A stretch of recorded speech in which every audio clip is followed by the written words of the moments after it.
5 seconds. Start.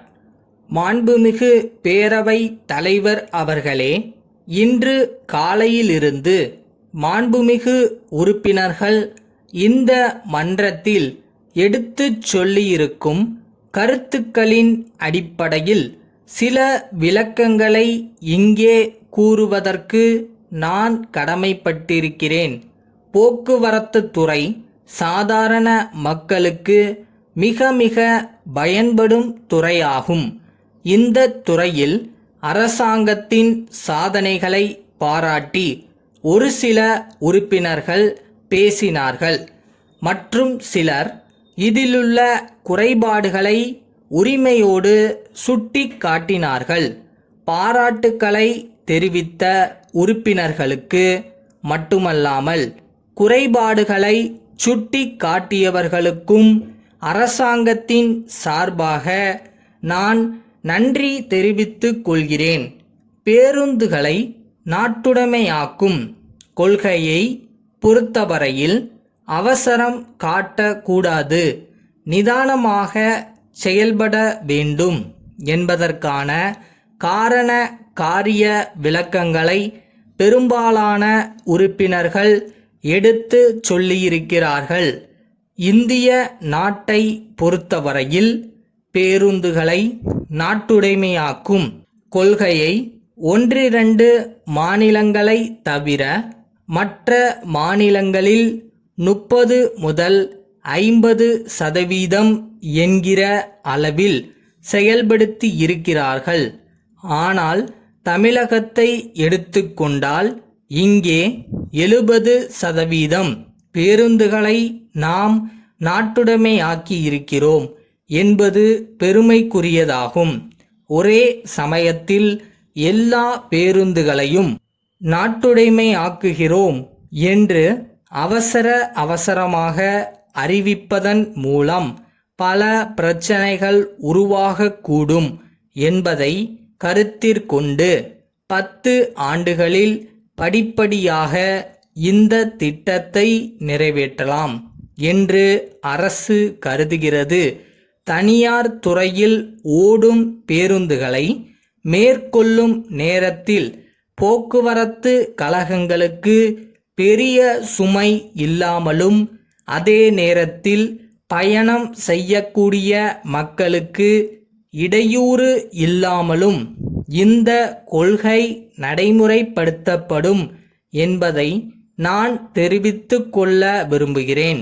போக்குவரத்து கழகத்தினுடைய இயக்கம் தற்போது சிறந்த முறையில் நடைபெறுகிறது என்றாலும் மேலும் திறமையாக செயல்படுவதற்கு வேண்டிய வழிவகைகளை கண்டறிந்து நல்ல திட்டங்களை தர வேண்டும் என்ற அடிப்படையில் நிபுணர் குழு ஒன்று அமைக்கப்பட்டிருக்கிறது. அந்த குழுவினர் எல்லா மாவட்டங்களிலும் போக்குவரத்து கழக வாரியாக சுற்றுப்பயணம் செய்து சட்டமன்ற உறுப்பினர்கள், நாடாளுமன்ற உறுப்பினர்கள் மற்றும் இது சம்பந்தப்பட்ட எல்லோருடைய கருத்துக்களையும் கேட்டுக்கொண்டு வருகிறார்கள். தமிழகத்தில் மட்டுமின்றி இந்தியாவில் உள்ள பல்வேறு மாநிலங்களுக்கும் சென்று அங்கு எப்படியெல்லாம் போக்குவரத்து கழகங்கள் செயல்பட்டு வருகின்றன என்பதையும் அறிந்து அவர்களுடைய பரிந்துரைகளை அரசுக்கு இன்னும் 3 மாதங்களுக்குள் அளிப்பதாக தெரிவித்து இருக்கிறார்கள். அந்த பரிந்துரைகள் அரசுக்கு கிடைத்த பிறகு அவற்றையெல்லாம் பரிசீலனை செய்து நிச்சயமாக இந்த துறை மேலும் சிறப்பாக பயன்படும் வகையில் நாம் காரியங்களை செய்யலாம் என்று தெரிவித்துக் கொண்டு மாண்புமிகு பேரவை தலைவருக்கு நன்றி கூறி உரையை முடித்துக் கொள்கிறேன். முசிறியில் உள்ள வாணி புத்தக நிலையத்தார், வேலூரில் உள்ள பாரதிதாசன் உயர்நிலைப் பள்ளியின் தலைமை ஆசிரியருக்கு எழுதும் கடிதம்.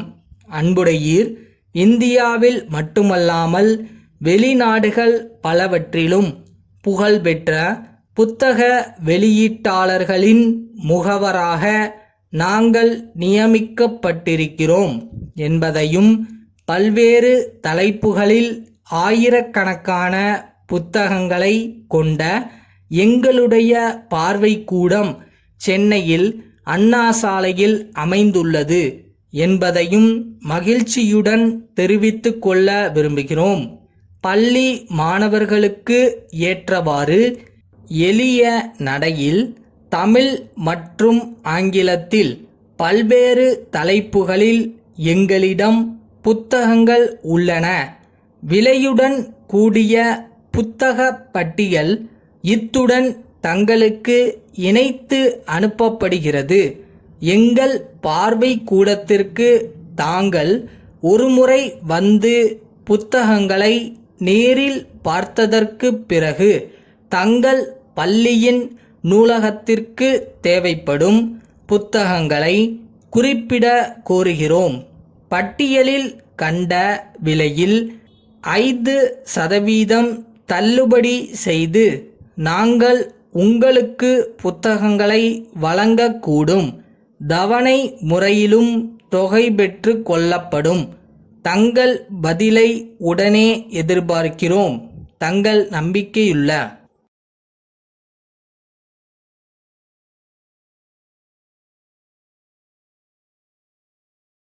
நம்மளை துரத்துற பயம் 99% கூட இருக்கட்டும், ஆனால் நம்ம ஜெயிக்க மிச்சம் இருக்கிற அந்த 1% போக்கு இருந்தால் போதும், கண்டிப்பாக ஜெயிக்கலாம்.